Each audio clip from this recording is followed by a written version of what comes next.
పూర్వ విద్యార్థుల సహకారంతో చక్కగా క్లాస్ రూమ్స్లను ఆధునీకరించనున్నట్లు కాలేజీ యాజమాన్యం ప్రెస్ మీట్లో తెలిపారు.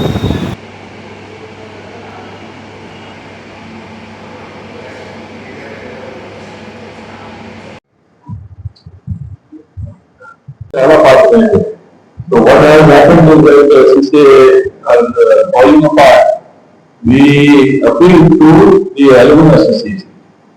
The president is right next to me, Mr. Sarveswar Rao, the president of ABN College Alumni Association. So the management of ABN College, we appeal to the alumni association, and they came forward to renovate and build new rooms, classrooms on top. The main winner, one Mr. C.V. Subbarao, the alumni of this college, he gave 70 lakhs. In 70 lakhs by himself. Then besides that, there are other donors, which let Mr. Sarveswar Rao take. నా పేరు Ajjar Sarveswararao, president aluminium association ప్రెసిడెంట్ని. So మాకన్ శ్రీనివాస్ గారి తర్వాత నేను ఇక్కడికి charge తీసుకున్నాను. So మన అభియన్ కాలేజీ వ్యవస్థాపకుల దగ్గర నుంచి ఈ రోజు వరకు కాలేజీ నుంచి పురోగతి చెందుతూ ఉంది. కానీ సో దాని గురించి సరైన 160 years ఓల్డ్ బిల్డింగ్స్ కాబట్టి దాని యొక్క పునరావృత్తి చేయాల్సిన నెసిటీ వచ్చింది. కాబట్టి మేనేజ్మెంట్ ప్రెసిడెంట్ వ్యవస్థాపక కుటుంబం నుంచి వచ్చినటువంటి అదీప్ గారు, సో వారి అపీల్ మేరకు అసోసియేషన్ మెంబర్స్ పూర్వ విద్యార్థులందరినీ కూడా సమీకరించి వారి ద్వారా చేసి ముఖ్యంగా సివి సుబ్బారావుని చాలా ఎక్సైటబుల్ చేయాలి. ఎందుకంటే ఆయన ఇండివిజువల్ గా వాలంటరీగా వచ్చి 70 lakhs ఈ ఫండ్స్ కి ఇమీడియట్ గా ఈ కొత్త క్లాస్ రూమ్స్ కట్టడానికి, ఉన్న క్లాస్ రూమ్స్ రెనోవేట్ చేయడానికి, ladies both staff and students కి వెయిటింగ్ హాల్స్ కూడా సెపరేట్ గా విత్ మోడర్న్ ఎక్విప్మెంట్స్ తో దాన్ని అభివృద్ధి చేయడానికి అన్నింటి కూడా ఆయన ముందుకు వచ్చారు. ఆయన మొత్తం 5 క్లాస్ రూమ్ ఇక్కడ రెనోవేట్ చేశారు, ఫండ్స్ ఇచ్చి తర్వాత వెయిటింగ్ హాల్స్ కి ఇచ్చారు. డిజిటల్ క్లాస్ రూమ్స్ ఒక బాట్ని కొత్త క్లాస్ రూమ్ కి డిజిటల్ క్లాస్ రూమ్ కి కావాల్సిన ఫండ్స్, తర్వాత ఇంతకుముందు థర్డ్ బీకామ్ ఇచ్చేటువంటి ఒక పెద్ద క్లాస్ రూమ్ దగ్గర రూమ్ నెంబర్ 5 అంటాం. సో దాన్ని కూడా రెనోవేట్ చేసి డిజిటల్ క్లాస్ కన్వర్ట్ చేయమన్నారు. దాని ఎక్విప్మెంట్స్ కూడా ఇచ్చారు. మాకన్ శ్రీనివాస్ గారు కూడా ఒక 3 లక్షలు ఇచ్చి వారు కూడా ఒక అడాప్ట్ చేసుకుని ఒక క్లాస్ రూమ్ అభివృద్ధి చేశారు.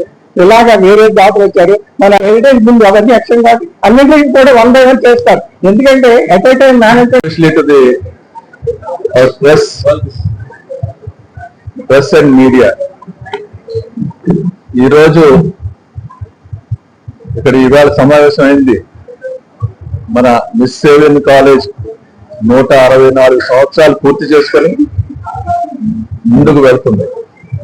అయితే మనకున్నటువంటి సౌకర్యాలు, బిల్డింగ్లు కానీ ఇతరత్ర క్లాస్ రూమ్స్ కానీ ఇవన్నీ 3 సంవత్సరాలు దాటి కట్టడాలు. దాని మేరకు నేను పూర్వ ప్రిన్సిపల్ గా ఈ కాలేజ్ వ్యవహరించాను. అయితే అదీప్ భానుజీరావు గారు కరస్పాండెంట్ గా వైస్ చైర్మన్ కాలేజీకి వచ్చిన తర్వాత మొట్టమొదట ప్రిన్సిపల్ గారు మన కాలేజ్ పరిస్థితి ఏంటి, మనం ఏం చేస్తే బాగుంటుందని చెప్పేసి మాట్లాడటం జరిగింది.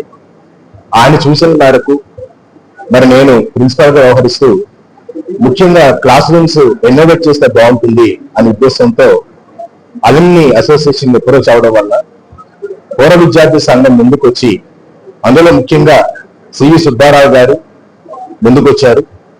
అంతకంటే ముఖ్యంగా ముందు నాకాన్ శ్రీనివాసరావు గారు ముందొచ్చి 3 లక్షల రూపాయలు ఇతోటంగా ముందు డొనేట్ చేసి అకౌంట్ ఓపెన్ చేసి వేయడం జరిగింది.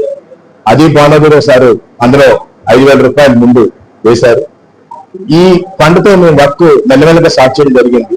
తర్వాత సుబ్బారావు గారు ఎప్పటికప్పుడు వచ్చి పరిశీలన చేసి ఈ క్లాసు ఎలా కాదు చాలా బాగా తయారు చేయడం ఉద్దేశంతో టోటల్ గా 70 లక్షల రూపాయలు విరాళం ఇవ్వడం జరిగింది. తర్వాత మా కళాశాలలో ఇంటర్మీడియట్ డిగ్రీ చదువుతున్నటువంటి ప్రస్తుత vice chancellor Andhra university professor honourable VC Rajasekhar garu వాళ్ళ మిత్ర బృందం కలిపి సుమారుగా 11 లక్షల రూపాయల వరకు వాళ్ళు ఇవ్వడం జరిగింది. ఆ తర్వాత నా యొక్క పని ఆ టెన్షన్ చూసి అప్పుడు మా vice principal first incharge principal Krishnakumari madam garu వెంటనే, అసలు మేడం గారు ఇక్కడ కాలేజ్ చదువుకోలేదు, కానీ పరిస్థితి చూసి నేను ఏదో ఇవ్వండి 3 లక్షల రూపాయలు ఇవ్వడం జరిగింది. అది చూసి అప్పుడు మా లైబ్రరీ సరదక్ష మేడం గారు ఆవిడకు 3 లక్షలు, అలాగే మా పూర్వ సంఘ అధ్యక్షులైనటువంటి అధ్యక్ష సర్వేశ్వరరావు గారు వారి బృందం కలిపి 3 లక్షల రూపాయలు, అదే నారాయణ స్వామి గారు 1 లక్ష రూపాయలు, మరి మా మిత్రుడు మా జూనియర్ సివిఎస్ నాయుడు 1 లక్ష రూపాయలు, ఇలాగ మొత్తం 96 లక్షల రూపాయల వరకు సేకరించి ఈ క్లాసులు కొన్ని తరగతి గదులు నూతనంగా నిర్మించడం, కొన్ని ఇన్నోవేట్ చేయడం జరిగింది. మరి ఈ ప్రభుత్వమైనటువంటి ప్రాజెక్ట్ అంతా కూడా రాబోయే 24వ తారీఖున ప్రారంభిస్తున్నాం. అది వీసీ గారు మరియు ముఖ్యమైనటువంటి డోనర్ సివి సుబ్బారావు గారి చేతుల మీదుగా. మరి ఇంకా సుమారుగా